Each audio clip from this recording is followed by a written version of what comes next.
Saya parkir bentar.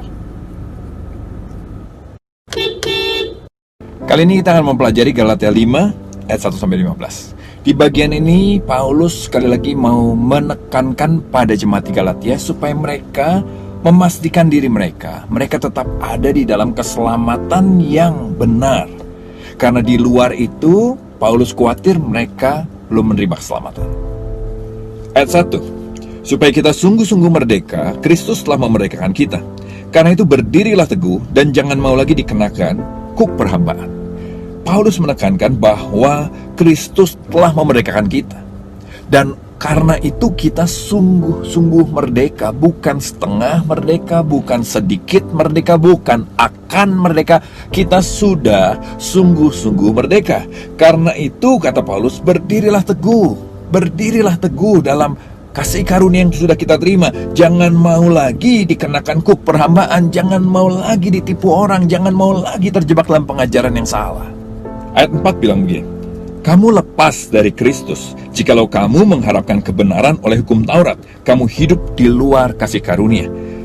Paulus mengingatkan bahwa kalau kita hidup tetap mengandalkan peraturan, perbuatan kita, dan tidak berharap pada kasih karunia, maka dibilang ini, kamu lepas dari Kristus. Bagaimana dengan kita? Bagaimana dengan kekristenan kita? Jangan-jangan kita cuma beragama Kristen, tapi kita lepas dari Kristus. Kamu hidup di luar kasih karunia. Perhatikan baik ini.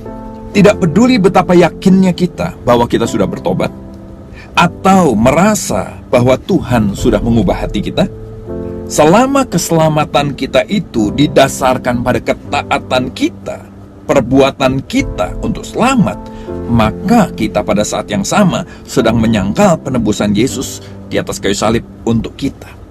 Sehingga di ayat 2 dibilang begini, Kristus sama sekali tidak berguna bagimu. Di ayat 4 dibilang ini, kita hidup di luar kasih karunia. Coba cek dasar keselamatan kita. Ayat 3, sekali lagi aku katakan kepada setiap orang yang menyunatkan dirinya bahwa ia wajib melakukan seluruh hukum Taurat. Ayat 3 Paulus mau bilang ini, bahwa kita tidak bisa menerima kasih karunia selama kita masih mengandalkan kekuatan sendiri. Jadi dua ini nggak bisa digabung loh. Selama masih mengandalkan kekuatan sendiri berarti kita menolak kasih karunia. Kalau kita menerima kasih karunia berarti kita tidak mengandalkan kekuatan sendiri. Karena menambahkan sesuatu pada salib Kristus itu sama dengan mengurangi salib Kristus.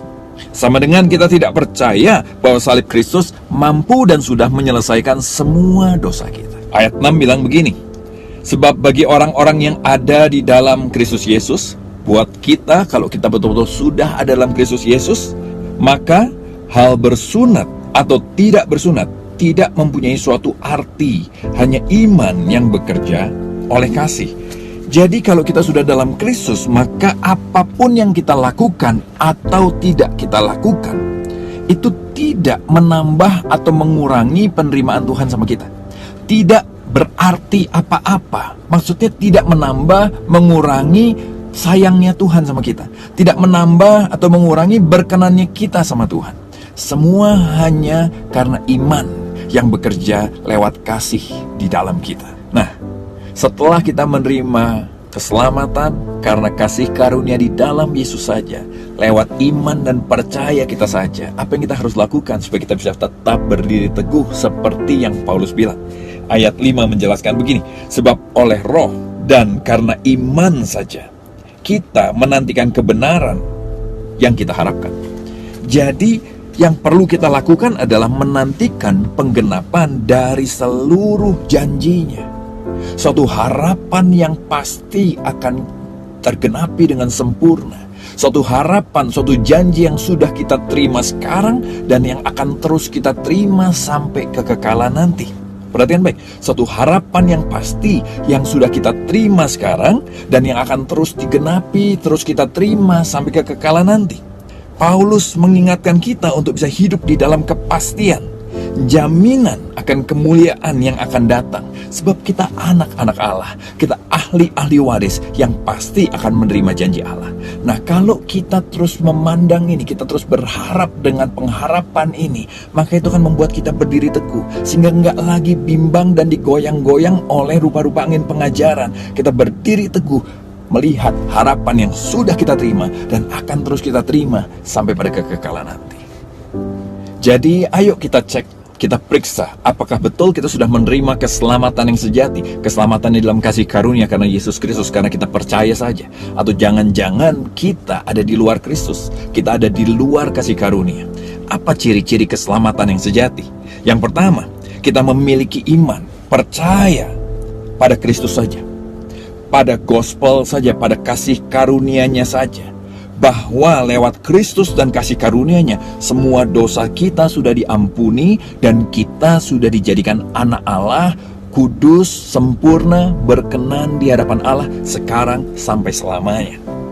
Yang kedua, ciri keselamatan yang sejati adalah kita memiliki iman pada janjinya. Kita percaya pada janji Allah, pada pengharapan yang pasti akan digenapi, yang pasti kita akan terima. Baik sekarang sudah kita terima dan akan kita terima sampai selamanya kita terima.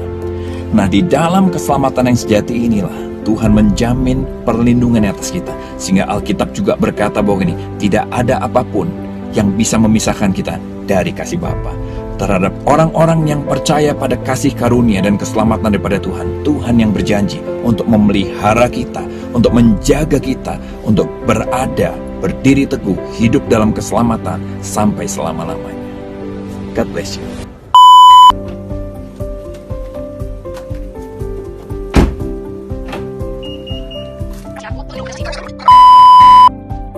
Cuma buat syuting. Ini cewek favorit saya.